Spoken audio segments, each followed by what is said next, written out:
Apocalipsis, una nueva creación. Hoy llegamos ya al capítulo 20 de este increíble libro de la palabra de Dios. Y hoy vamos a ver los primeros 6 versículos del capítulo 20. Apocalipsis capítulo 20 versículos 1 al 6, nueva versión internacional. Dice la palabra de Dios. Versículo 1. Vi además a un ángel que bajaba del cielo con la llave del abismo y una gran cadena en la mano. Sujetó al dragón, a aquella serpiente antigua, que es el diablo y Satanás, y lo encadenó por 1000 años. Lo arrojó al abismo, lo encerró y tapó la salida para que no engañara más a las naciones, hasta que se cumplieran los 1000 años. Después habrá de ser soltado por algún tiempo.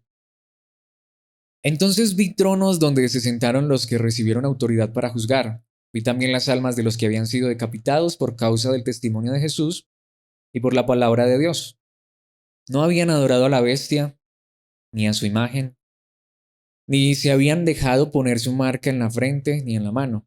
Volvieron a vivir y reinaron con Cristo 1000 años. Esta es la primera resurrección. Los demás muertos no volvieron a vivir hasta que se cumplieron los 1000 años. Dichosos y santos los que tienen parte en la primera resurrección. La segunda muerte no tiene poder sobre ellos, sino que serán sacerdotes de Dios y de Cristo y reinarán con él 1000 años.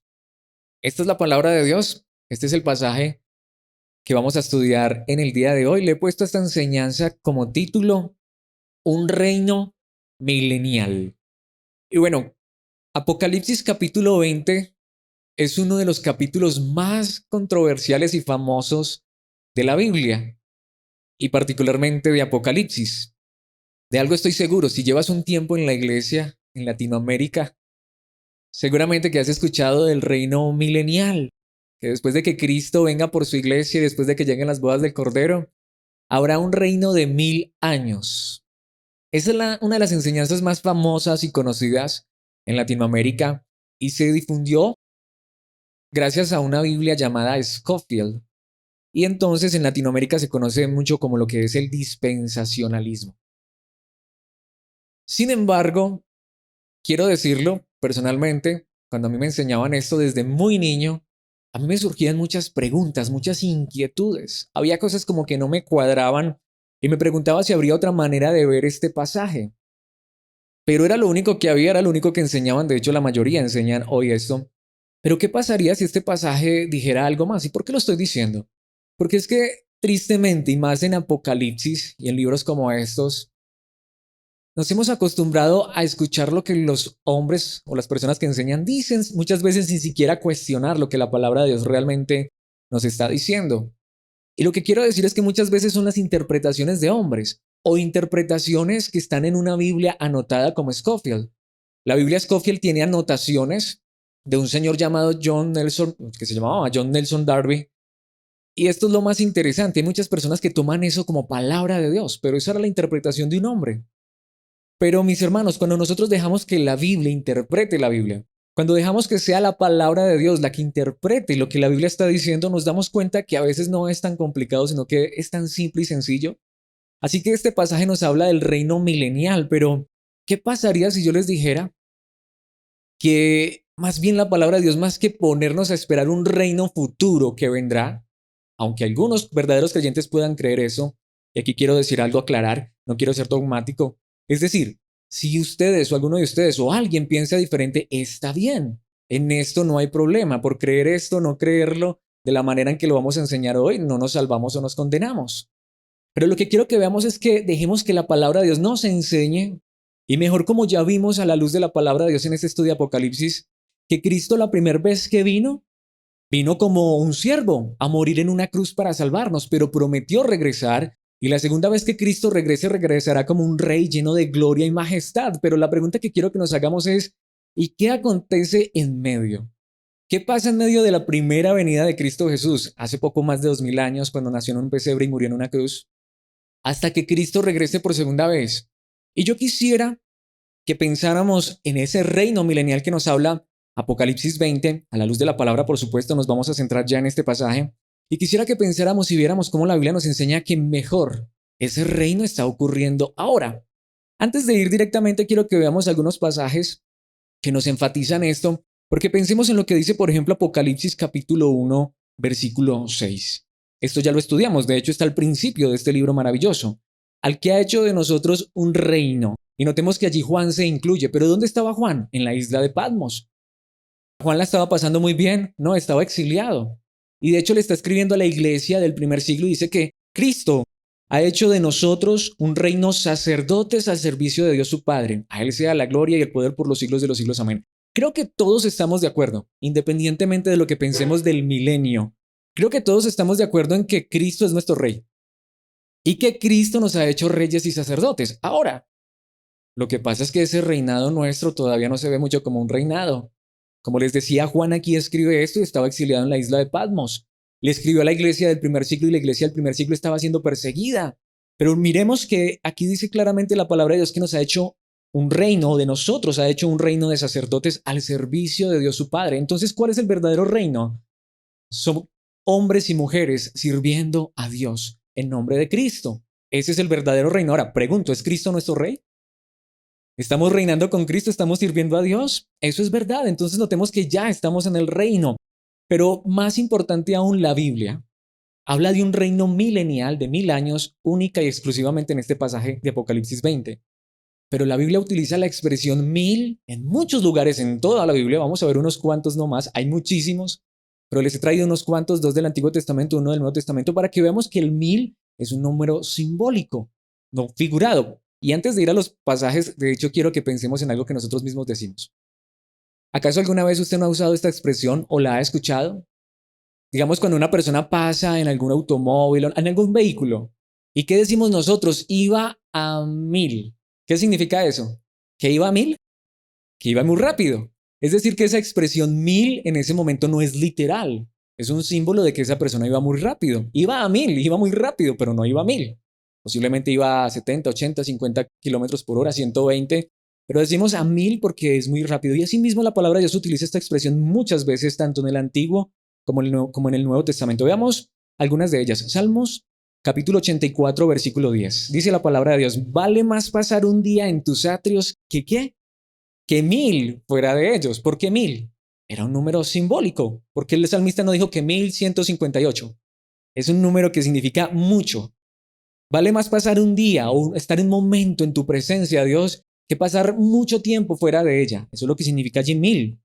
Prefiero cuidar la entrada de la casa de mi Dios que habitar entre los impíos. Veamos otro versículo. Este versículo está en el Salmo capítulo 90, versículo 4. Este salmo fue escrito por Moisés. ¿Qué dice Moisés? 1000 años.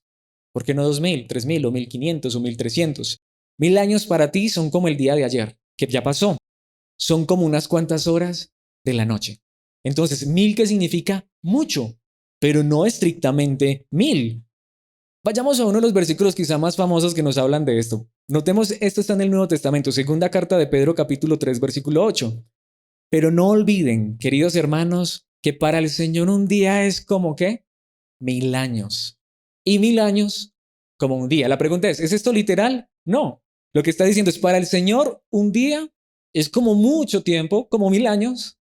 Pero si fuera literal no podría decir y 1000 años como un día. Lo que está diciendo es, en Dios el tiempo es irrelevante, en Dios el tiempo no cuenta. Pero ¿qué expresión utilizó el apóstol Pedro? Un día es como 1000 años y 1000 años como un día. Entonces el término 1000 es simbólico. Y en este pasaje que vamos a estudiar en Apocalipsis 20, ¿cómo no va a ser simbólico si el mismo pasaje está lleno de simbolismos?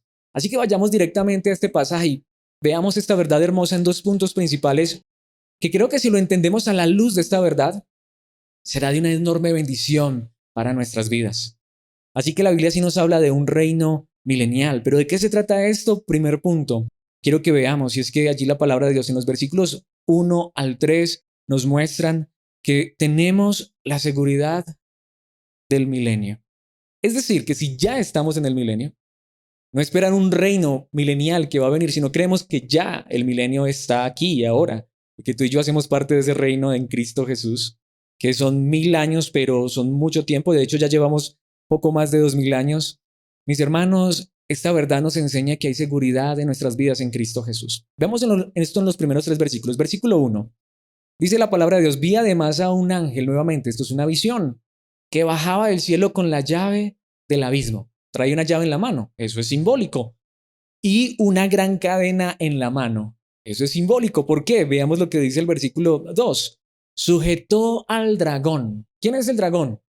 El diablo. Notemos que lo está llamando dragón. De hecho, dice aquella serpiente antigua.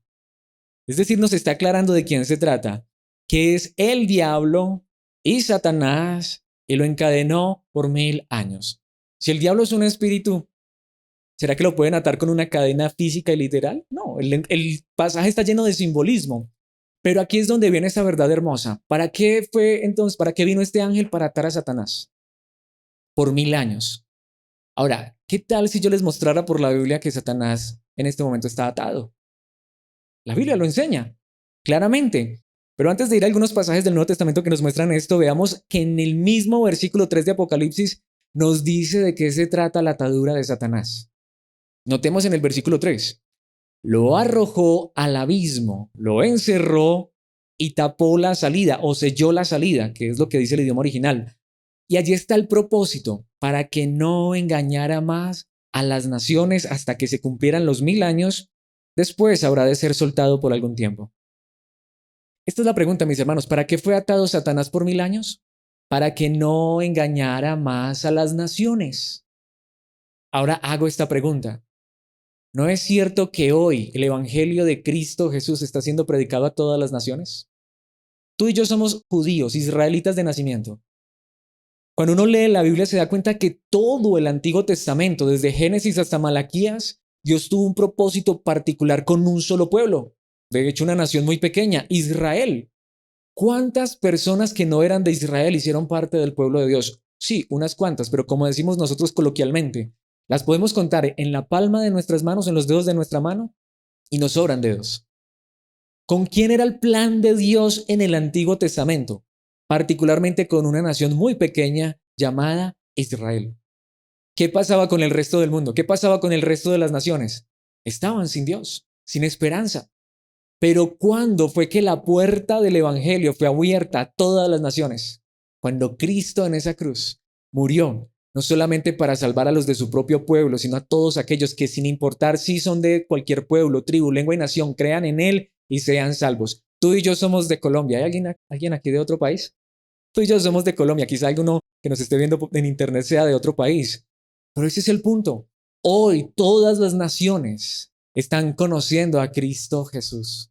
¿Por qué? Porque el diablo fue atado. Es verdad que hay muchas personas en el mundo que todavía están bajo el poder del enemigo, del diablo, pero muchas personas están creyendo en Cristo Jesús. Tú y yo somos de esas naciones de las cuales nos habla allí la palabra de Dios. ¿Por qué? Porque hoy Dios está salvando personas de todas las naciones y Dios mismo las está guardando con el poder de Cristo Jesús. Veamos, por ejemplo, lo que nos dice primera carta de Juan capítulo 5, versículos 18 y 19, pero quiero que primero veamos el versículo 19. ¿Por qué? Ahorita nos vamos a volver al 18 y vamos a anotar por qué. Veamos el versículo 19. Sabemos que somos hijos de Dios. Qué verdad tan hermosa. Tú y yo somos hijos de Dios. Y que el mundo entero está bajo el control del maligno. Eso es verdad, pero aquí entendemos que el mundo es el mundo de pecado y maldad. Pero notemos lo que dice el versículo 18. Devolvámonos a lo que ya Juan había dicho. Sabemos que el que ha nacido de Dios no está en pecado, no vive en pecado, no practica el pecado, no se deleita. El pecado no es su estilo de vida. ¿Por qué? Dice Jesucristo, que nació de Dios, lo protege y el maligno no llega a tocarlo. Toda persona en este momento, sin importar si es judío o gentil, es decir, de Colombia, de China, de Asia, Europa, África, Oceanía, América, no importa. Cualquier persona que hoy crea en Cristo Jesús, ¿será que el maligno lo puede tocar? No. Entonces notamos que sí, el maligno hoy está atado para que no engañe más a las naciones. Tú y yo hoy somos llamados a predicar el evangelio a toda criatura. Y dice la palabra de Dios que el que crea y sea bautizado será salvo, sin importar de dónde viva. ¿Será que si vamos a la India o si vamos a la China o si vamos a la selva y le predicamos a las personas y creen en Cristo, son salvas? Sí. ¿Y será que esas personas que colocan su fe en Cristo Jesús, será que Dios no es capaz de guardarlas? Pues la Biblia asegura, Cristo las guarda, el maligno no puede tocar a esas personas. Pregunto, ¿está o no está atado el diablo? Como lo dice Apocalipsis 20. Notamos que las naciones hoy están siendo alcanzadas por el Evangelio. Pensemos en lo que dice Lucas capítulo 22 versículos 31 y 32. Esta verdad es hermosa, me encanta. Simón, Simón, esto lo dice el Señor Jesucristo, mira que Satanás ha pedido zarandearlos a ustedes como si fueran, ¿qué? Trigo. ¿Se imaginan ustedes esa escena? El mismo diablo pidiendo zarandear un ratico a los apóstoles, a los discípulos de Jesús. Pero ¿qué le responde el Señor? ¿Qué le dice el Señor Jesucristo en el versículo 32? Pero yo he rogado por ti, para que no falle tu fe. Y tú, cuando te hayas vuelto a mí, fortalece a tus hermanos. Impresionante. El diablo mismo pidió permiso para zarandear a los discípulos de Jesús. Y Dios le dio permiso. Pero aquí es donde viene lo más hermoso. Pero Cristo oró por estas personas, particularmente por Pedro, ¿para qué? Para que la fe de Pedro no fallara. Cuando estamos en las manos de Cristo, estamos seguros. Podemos notar entonces que lo que nos enseña de esta atadura de Satanás es que él ya no tiene jurisdicción, sino hasta donde Dios le permita llegar. ¿Y qué dice?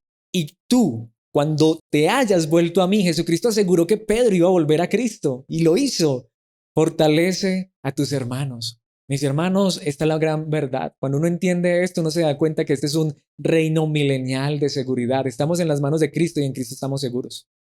De allí que cuando uno entiende esto, uno no es el que ata y desata al diablo. Uno no es el que expulsa o no expulsa al diablo, que es lo que hoy hacen muchos, ¿no? Se quieren tomar las atribuciones que solo le corresponden a Cristo Jesús.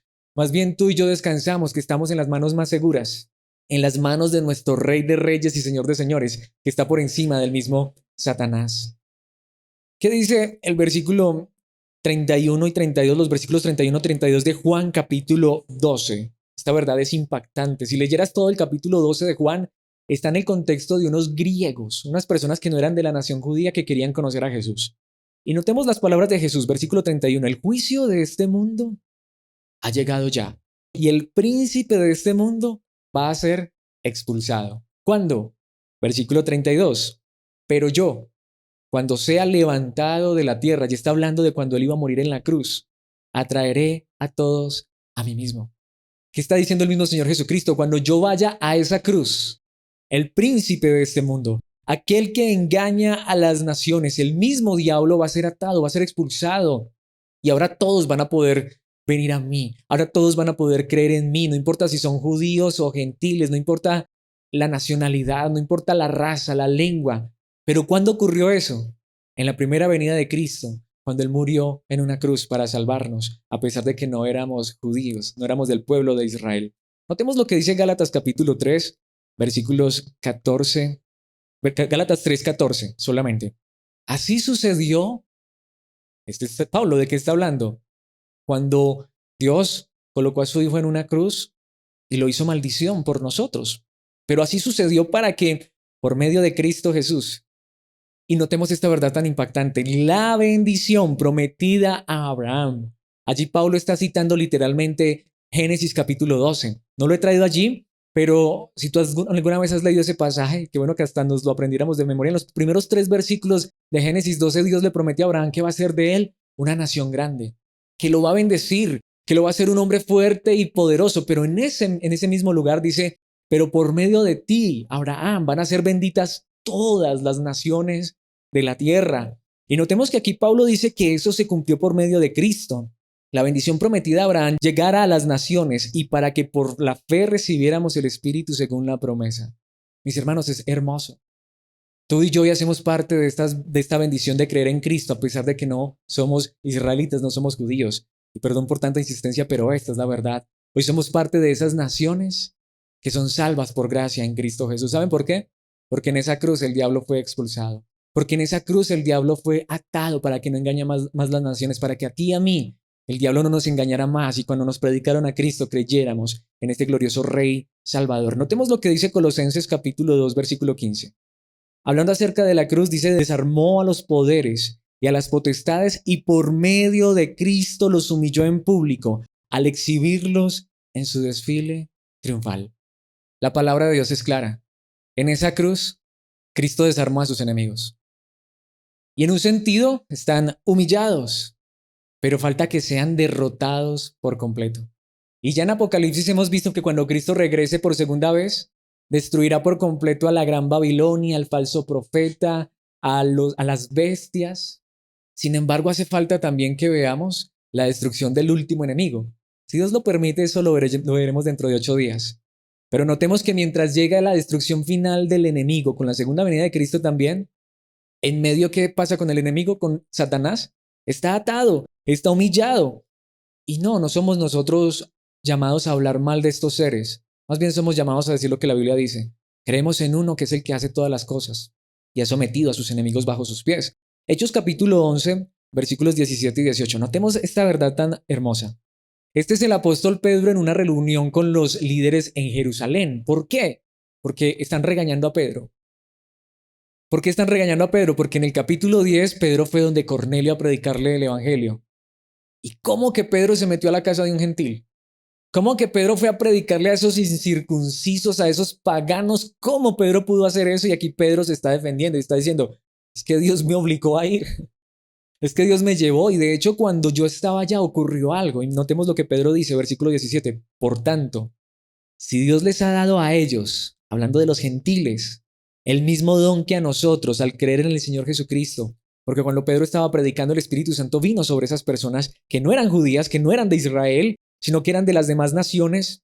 Pedro hace esta pregunta, ¿quién soy yo para pretender estorbar a Dios?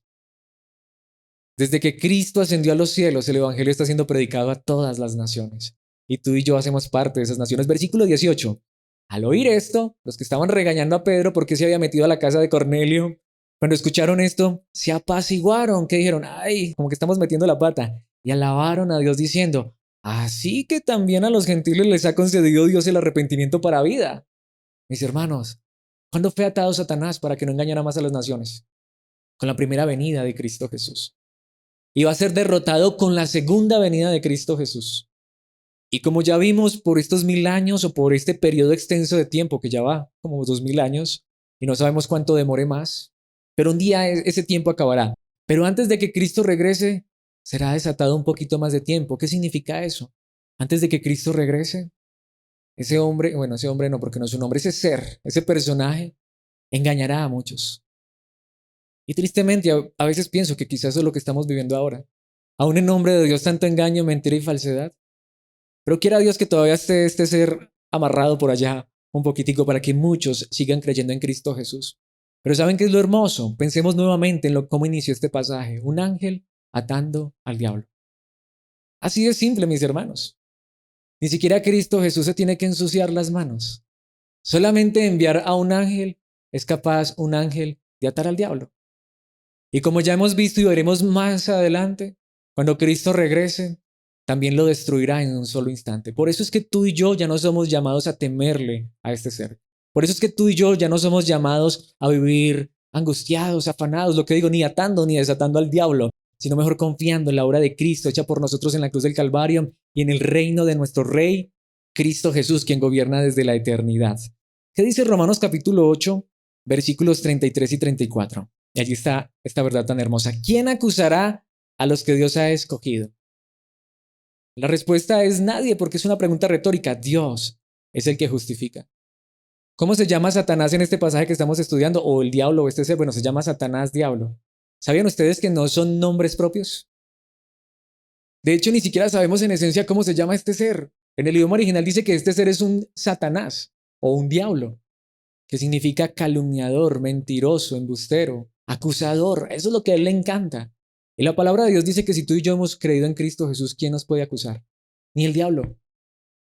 Aun cuando falláramos y no queremos fallar como hijos de Dios, pero ni el diablo nos puede acusar. ¿Por qué? Porque Dios nos ha declarado justos por medio de Cristo. El versículo 34 dice esto. ¿Quién condenará? Al diablo le encanta acusar, criticar, condenar, pero ¿quién condenará? Cristo Jesús es el que murió e incluso resucitó y está a la derecha de Dios e intercede por nosotros. Aunque falláramos, hay uno que está a la derecha de Dios en su reino de gloria y nos defiende. ¿Por qué? Porque el diablo, ¿qué puede hacer ahora contra nosotros? Y si seguimos leyendo el pasaje nos lo sabemos de memoria. De hecho, ya ni la vida, ni la muerte, ni ángeles, ni demonios, nada en la creación nos puede separar del amor de Dios que es en Cristo Jesús nuestro Señor. Así que espero que en esta primera parte, a la luz de la palabra de Dios, haya quedado demostrado que estamos en el reino. Cristo es el Rey que está en gloria. Y tú y yo estamos reinando con Cristo aún desde esta tierra. Pero sabemos que un día Él regresará y el reino será pleno y completo. Pero aquí es donde viene una verdad para mí demasiado maravillosa, demasiado grande, que de hecho creo que es aún más importante que entender que hoy estamos reinando con Cristo, aunque eso es glorioso. Y quiero que veamos el segundo punto en los versículos 4 al 6. Les dije que solamente veríamos 2 puntos. Ya terminamos el primero. Y el segundo punto que quiero que veamos es la bendición del milenio. La bendición de estar en este reino milenial. Y aquí viene una verdad maravillosa. Porque hay muchas personas que han entendido este pasaje también, que los que están reinando en este momento con Cristo están en la eternidad. Y eso es cierto, también.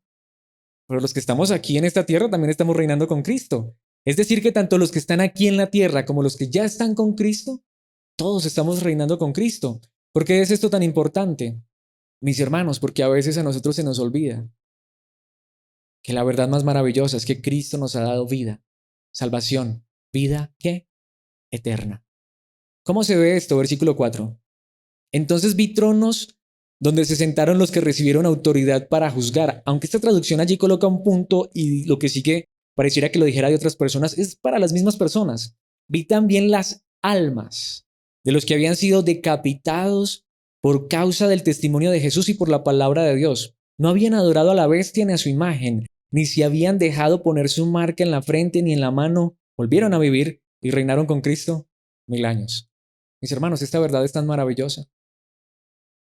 En esencia, si tienes otro punto de vista está bien, pero en esencia la Biblia nos enseña, en esencia, que tú y yo básicamente estamos compuestos por 2 partes, un cuerpo y un alma, en esencia. Hay unos que creen que el ser humano está compuesto en 3 partes, no pretendo discutir eso, creo que eso no nos debería dividir. Eso sería para quizá otro momento, otra enseñanza. Pero básicamente tenemos alma y cuerpo, básicamente. Por eso hay algo bien interesante, ¿qué es la muerte? ¿Será que nosotros como cristianos entendemos lo que es la muerte? La muerte en esencia es una palabra que significa separación. Por eso cuando una persona muere, ¿qué es lo que pasa?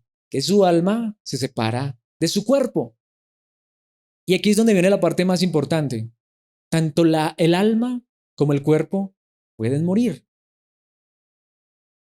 pero Cristo nos dio vida y vida eterna. Así que esta es la pregunta. Si yo he creído en Cristo Jesús, podría experimentar solo una clase de muerte. ¿Cuál? La separación del alma de mi cuerpo. ¿Qué significa eso? Que si yo hoy muriera, realmente lo que murió, ¿qué fue? El cuerpo. Pero el alma, ¿con quién está? Con Cristo. Simple. Mis hermanos, aquí es donde viene esta verdad maravillosa. De hecho, ¿saben qué es lo más interesante? Que cuando nosotros nacemos, nacemos vivos físicamente, pero muertos espiritualmente. Es lo que la Biblia nos enseña. Pero cuando creemos en Cristo, Cristo nos da vida espiritual, pero lo hermoso es que Él también nos prometió un día devolvernos también la vida física. Y notemos que este pasaje es lo que nos está diciendo. En este reino milenial, si las personas se mueren, los cristianos se mueren físicamente. Pero ¿qué pasa cuando un cristiano muere? ¿A dónde va su alma? A la presencia de Dios a reinar con Cristo. Entonces vi tronos donde se sentaron los que recibieron autoridad para juzgar. ¿Sabes a dónde va una persona que muere en Cristo? A sentarse en el trono de gloria con Cristo Jesús. De hecho, dice, vi también las almas de los que habían sido decapitados. Simple, me podrían quitar la cabeza. Pero ¿qué hace si alguien me mocha la cabeza? Separó este cuerpo del alma. ¿Para dónde se va el alma? Para donde Cristo. Y entonces dice la palabra de Dios que estas personas fueron decapitadas o murieron por causa del testimonio de Jesús y por la palabra de Dios. Pero notemos que no es solamente los que son decapitados. Estas personas no habían adorado a la bestia ni a su imagen, ni se habían dejado poner su marca en la frente ni en la mano. ¿Y qué dice? Volvieron a vivir y reinaron con Cristo 1000 años. Pero ¿quiénes son los que están volviendo a vivir y reinando con Cristo? Los que por el testimonio de Jesús, por la palabra de Dios, creen en Cristo y se mantienen firmes ¿hasta cuándo? Hasta la muerte. Obviamente no significa eso que todos los cristianos son decapitados. Pero lo que está enseñando allí la palabra de Dios es que todos los que en este momento, en el reino, mueren, ¿a dónde van? A la presencia de Dios a reinar con Cristo durante este tiempo. Ahora, alguien podría, o mejor yo aquí haría la pregunta, si este fuera un reino futuro, Entonces significa que ese reino futuro, en ese reino también va a haber muerte, también van a perseguir a los cristianos. No es lo que ya estamos viviendo, es lo que estamos viviendo ahora. Estamos en el reino milenial, pero lo que les decía a mis hermanos, ¿qué pasa si hoy muero creyendo en Cristo Jesús? Vuelvo a vivir y reino con Cristo 1000 años. Simple. Mis hermanos, qué verdad tan maravillosa, ¿cierto? Qué esperanza tan gloriosa. ¿Qué dice el versículo 5? Y allí está. Esta es la primera resurrección. Los demás muertos, ¿quiénes son los demás? Los que no creen en Cristo no volvieron a vivir hasta que se cumplieron los 1000 años. ¿Tú y yo hoy tenemos vida en Cristo o no? ¿Y cuánto es esta vida? ¿Eterna? Porque si no, entonces ahí sí nos toca que inventarnos el purgatorio o el limbo, o no sé, nos tocaría inventarnos otro lugar. Pero si una persona que cree en Cristo pasa la eternidad hoy, ¿a dónde va? A veces la religión nos ha enseñado a descansar en paz. No, mis hermanos, en la eternidad hay tanto para hacer. Si en este mundo físico que vemos hay cosas para hacer, ¿se imaginan que allá en la eternidad no hay cosas para hacer? Lo que pasa es que ahí es donde vamos, mis hermanos. Si esta creación es tan hermosa, tan bonita, a pesar de que está bajo la corrupción, ¿creen ustedes que allá en la eternidad donde está Cristo con toda su corte celestial, no hay muchas cosas para hacer? Lo que pasa es que ¿saben cuál es la diferencia? Allá no nos cansamos, allá no nos fatigamos, allá no somos perseguidos, allá no estamos preocupados por pagar arrendo o por el recibo de la energía o porque nos corten el internet. Allá no estamos preocupados por ir al chequeo médico. Allá estamos reinando con Cristo Jesús. Versículo 6. Dichosos y santos los que tienen parte en la primera resurrección. Y allí está, la segunda muerte no tiene poder sobre ellos, sino que serán sacerdotes de Dios y de Cristo y reinarán con él 1000 años. Mis hermanos, hay una segunda muerte. ¿Por qué hay una segunda muerte? Porque todos nacemos muertos, sin Dios. Y tanto cristianos como no cristianos sufrimos la muerte física, aunque si Cristo regresara hoy no sufriríamos la muerte física, pero pensemos que Cristo se demora un poco más. Pero ¿sabían ustedes que los que nacen muertos espiritualmente sin creer en Cristo Jesús y mueren sin Cristo Jesús, un día van a sufrir una segunda muerte? Y ahí es donde muchos interpretan esto como aniquilación, pero hay un problema. Si ya espiritualmente nacemos muertos, la segunda muerte, ¿por qué sería aniquilación? ¿Saben cuál es la segunda muerte? Por eso dice dichosos y santos los que tienen parte en la primera resurrección.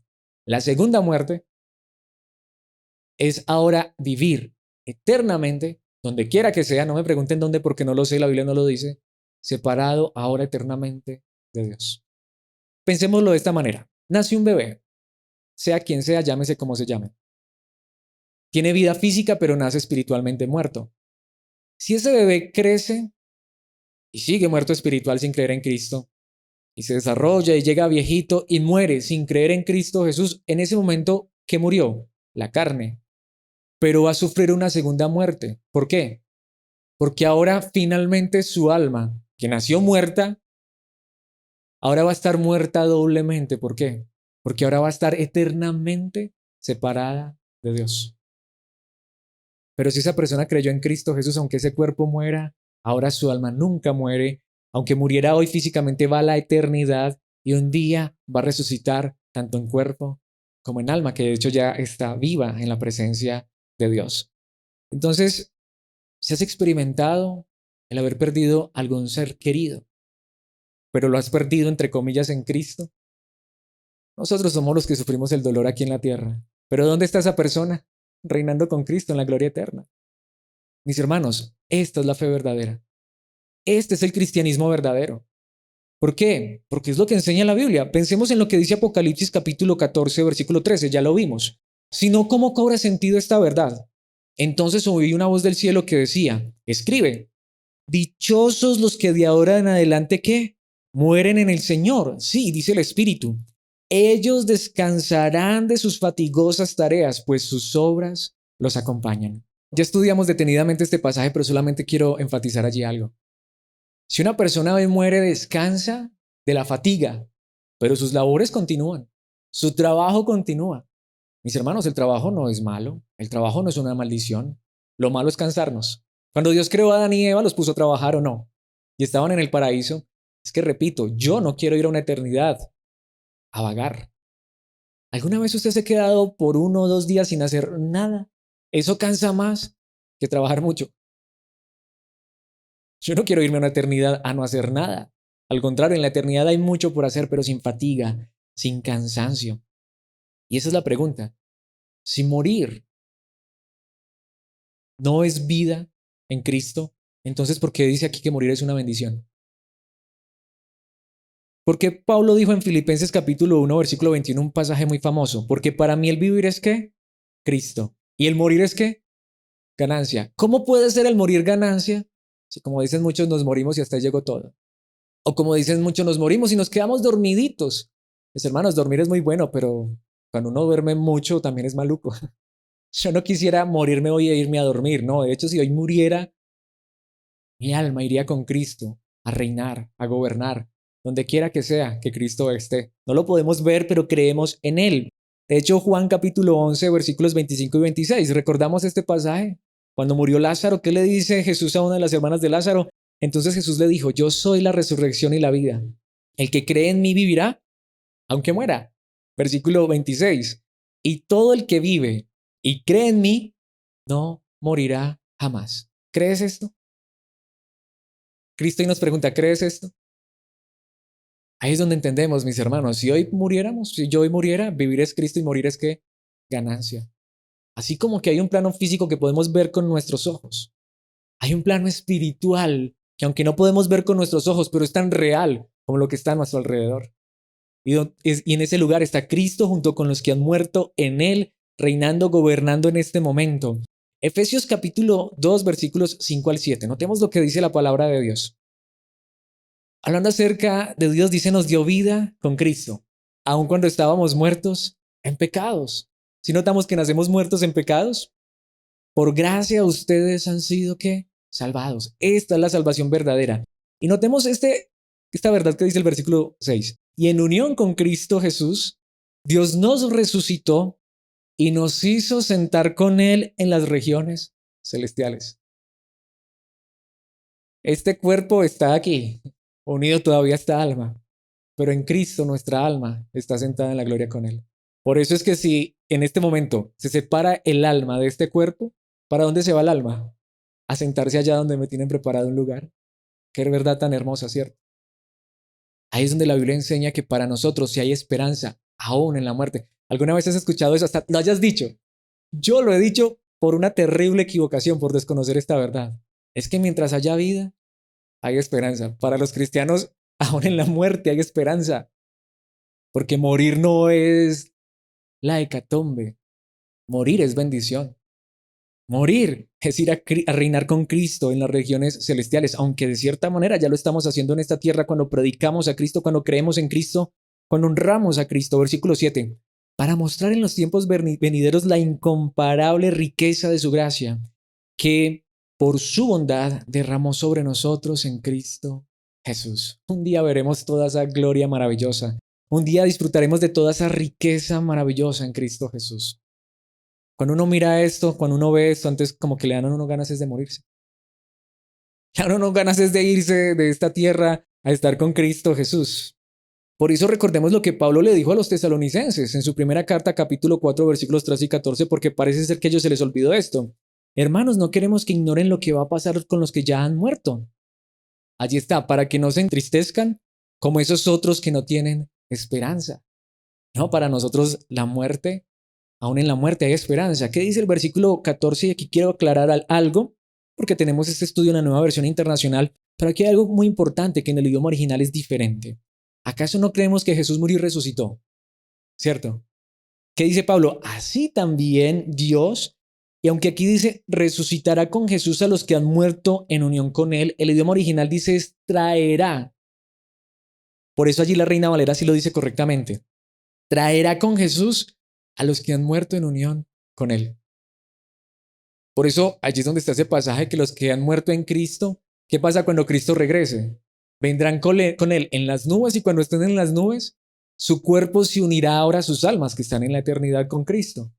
Y si nosotros estamos aquí con vida, ¿qué va a pasar? Este cuerpo se va a transformar en gloria para unirnos a ellos en las nubes, recibir al Señor y estar con el Señor, ¿qué? Para siempre. Por eso, si Cristo viniera hoy, siempre lo digo, hay algo mejor que morirse en Cristo. Hay algo mejor que morirse en Cristo. Y es que Cristo regrese y no gustemos la muerte. Eso sería mucho mejor. Nos ahorraríamos ese dolor y se ahorraría el dolor de los dolientes, valga la redundancia. Ahora, mis hermanos, aquí quisiera que pensáramos en este pasaje y con este pasaje quiero terminar. Segunda a los Corintios capítulo 5, versículos 7 al 9. Versículo 7, un versículo que es muy hermoso, muy bonito. Vivimos por fe, no por vista. ¿Pero qué significa eso? ¿Alguna vez has pensado en esas palabras? Vivimos. Los que creemos en Cristo vivimos por fe, no por vista. ¿Pero qué significa eso? Es que yo tengo mucha fe. Yo tengo mucha fe que me voy a sanar, yo tengo mucha fe que Dios me va a solucionar ese problema. Notemos qué es lo que significa vivir por fe y no por vista. Todo lo que hemos visto en esta enseñanza. Es vivir creyendo que lo que vimos en esta enseñanza es real, que aunque muriéramos, seguimos vivos en Dios. Veámoslo en los versículos 8 y 9. Así que nos mantenemos confiados en esta fe en Cristo y preferiríamos ausentarnos de este cuerpo y vivir junto al Señor. ¿Podemos notar lo que significa vivir por fe y no por vista? Vivir por fe y no por vista es saber que lo mejor que tú y yo tenemos no está en esta tierra, no está en esta vida. Vivir por fe es saber que si hoy partiera la presencia de Dios sería mejor. Vivir por fe es saber que aunque nos ausentáramos de este cuerpo, podemos notar, si nos ausentamos de este cuerpo, ¿qué pasa? Nos vamos a vivir junto al Señor. Eso sería mucho mejor. Sin embargo, ¿qué dice el versículo 9? Por eso nos empeñamos en agradarle, ya sea que vivamos en nuestro cuerpo o que lo hayamos dejado. Es decir, que vivir la vida verdadera en Cristo es en este cuerpo o fuera de este cuerpo. Este cuerpo es solamente el estuche de esa alma que Cristo compró en la cruz del Calvario. Pero Cristo también prometió redimir este cuerpo. Pero hasta que Él no regrese, estos cuerpos son pasajeros.